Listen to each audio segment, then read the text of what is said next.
Salam sejahtera dan shalom bagi Bapak Ibu saudara-saudaraku sekalian dimanapun berada. Pada hari ini, tepatnya pada akhir pekan ini, kita juga akan senantiasa mengisi hari kehidupan kita bersama dengan Tuhan lewat firman-Nya. Sebelumnya kita bernyanyi.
Kita berdoa.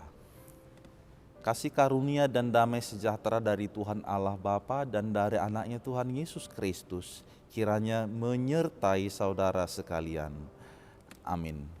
Sahabat firman Tuhan yang terkasih, pada hari ini Sabtu 26 Februari 2022, firman Tuhan renungan bagi kita tertulis di dalam Roma pasal yang ke-12 ayat yang kedua. Demikian bunyinya, janganlah kamu menjadi serupa dengan dunia ini, tetapi berubahlah oleh pembaharuan budimu, sehingga kamu dapat membedakan manakah kehendak Allah, apa yang baik, yang berkenan kepada Allah, dan yang sempurna. Demikian firman Tuhan. Adapun topik daripada renungan ini ialah tampil beda sebagai anak Tuhan. Tampil beda sebagai anak Tuhan. Sahabat firman Tuhan yang terkasih, satu pertanyaan setelah kita mendengarkan nas hari ini adalah, ada apa dengan dunia? Ada apa dengan dunia? Bukankah kita sekarang ini sedang tinggal di dunia, di mana kita di dalamnya menikmati makanan, minuman, mencari nafkah di dalam pekerjaan kita, dan yang lain sebagainya. Dan bila mana ada satu kejanggalan di dunia ini, mungkin secara gampang kita dapat berkata, ya itu dapat diatasi dengan mudah. Barangkali dengan menempatkan atau dengan memindahkan manusia dari dunia ini ke tempat, ke wilayah atau ke dunia yang lain. Nah, ternyata letak daripada persoalannya adalah bukan karena kita salah di dalam tempat tinggal. Bukan pula sesederhana dalam proses memindahkan. Allah tidak menciptakan dunia dengan salah, dan tidak salah di dalam menempatkan manusia berada di dalam dunia ini. Sebab hal itu sangat jelas kita ketahui di dalam karya berita penciptaan Allah bagi bumi ini, dalam menjadikan dari yang tidak ada menjadi ada. Akan tetapi Allah memiliki misi. Allah punya rencana bagi manusia yang diciptakannya di dunia ini. Sehingga kita tidak perlu keluar atau lari dari tempat tinggal di mana kita berada sekarang. Karena bila ada sesuatu yang ingin diubah, maka salah satu langkah yang terbaik adalah kita mesti ada di dalamnya. Sama halnya jikalau kita hendak mengetahui bagaimana seseorang dapat berenang,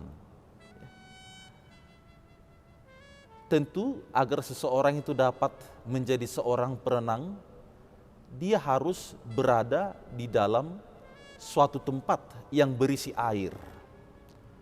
Memang air itu merupakan tantangan atau suatu bahaya besar bagi seseorang yang tidak dapat berenang. Akan tetapi agar seseorang itu dapat berenang, maka dia mesti berada di dalam tempat tersebut. Maka kita pun demikian. Kita berada dan tinggal di dalam dunia ini penuh dengan kilauan dan daya tariknya. Akan tetapi bagaimana kita dapat menang? Kita tidak terikut kepada arus zaman yang ada. Nah, sahabat firman Tuhan yang terkasih, dunia yang dimaksud Paulus di sini adalah segala jalan, segala cara, segala bentuk yang jahat. Segala perbuatan-perbuatan dosa yang didatangkan oleh si iblis. Dan segala sesuatu perbuatan-perbuatan dan hal-hal yang bertentangan dengan kehendak Allah. Maka ini menarik sekali untuk kita pahami. Kita memang tinggal dan kita memang berinteraksi penuh di dunia ini, tetapi bagaimana kita tidak terkontaminasi dengan berbagai gemerlap yang ada di dalamnya. Bahkan cara pikir kita sebagai anak-anak Tuhan harus berbeda, harus tampil beda, dan tidak serupa dengan orang-orang yang sama sekali tidak mengenal Tuhan. Kita memang tinggal di dalam dunia ini, namun di dalamnya juga kita harus mengetahui apa kehendak Allah di dalam kehidupan kita, yaitu segala apa yang baik, segala yang berkenan pada Allah dan yang sempurna. Dengan kata lain, bahwa kita ini adalah duta-duta Allah yang membawa perubahan di sekitar kita kepada hidup dalam kehendak Allah. Ini suatu hal yang harus kita renungkan bersama-sama. Kita harus bisa memutuskan, melepaskan segala apa yang tidak baik dan yang tidak benar itu, agar kita benar-benar tidak serupa dengan dunia ini. Ada sebuah ilustrasi, seorang anak yang hendak berbelanja ke salah satu warung. Ternyata si pemilik warung ini sudah mulai tua. Lalu dia tiba, dia belanja, dan saat si pemilik warung itu mencari-cari uang yang akan diserahkan sebagai kembalian kepada si anak itu, maka si anak tersebut tertarik melihat sebuah stoples yang ada di sebelahnya yang berisi permen kesukaannya.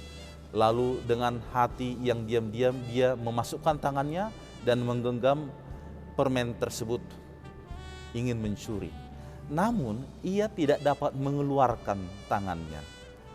Seketika si pemilik warung itu telah menyediakan uang kembalian dan menyerahkan kepada si anak itu. Lalu ia melihat tangan si anak itu berada di dalam toples itu sambil tersenyum. Si pemilik warung mengatakan, "Nak, jikalau tanganmu ingin keluar dan lepas dari situ, maka lepaskan dulu apa yang ada di dalam genggaman tanganmu itu." Dan seketika itu tangan si anak itu pun keluar.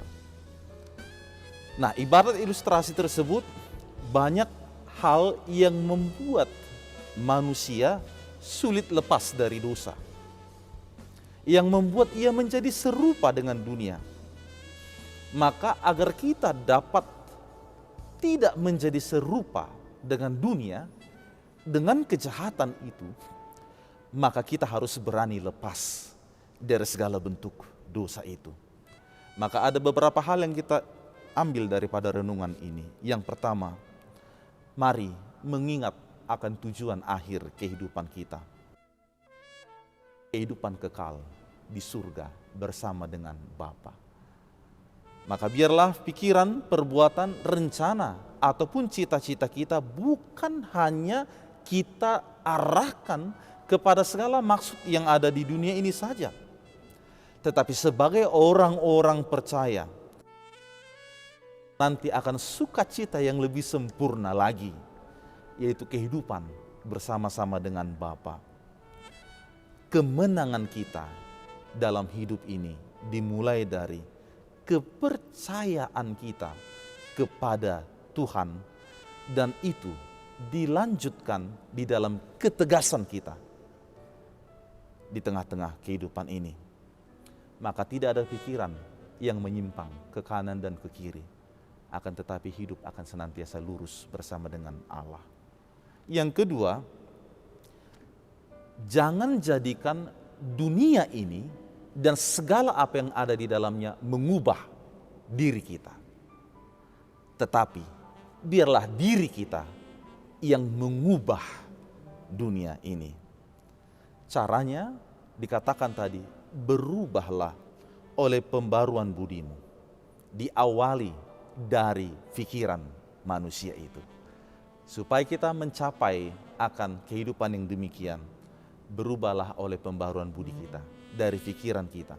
Dan kita pun bisa menjadi garam dan terang di dunia ini. Dan yang terakhir, yang ketiga, jadilah sebagai manusia yang telah dibaharui. Jadilah sebagai manusia yang telah dibaharui. Manusia lama kita adalah manusia di dalam dosa, yang diperhamba oleh dosa dan kejahatan. Akan tetapi manusia baru kita itu telah nyata ketika Yesus datang membaharui kehidupan kita di dalam pengorbanan dan juga di dalam penebusannya. Maka kita juga harus demikian. Di mana kita berada, maka mari kita membaharui segala apa yang ada di sekeliling kita. Di dalam 1 Yohanes 5 ayat 4 dikatakan, semua yang lahir dari Bapa mengalahkan dunia. Inilah kemenangan yang mengalahkan dunia, iman kita.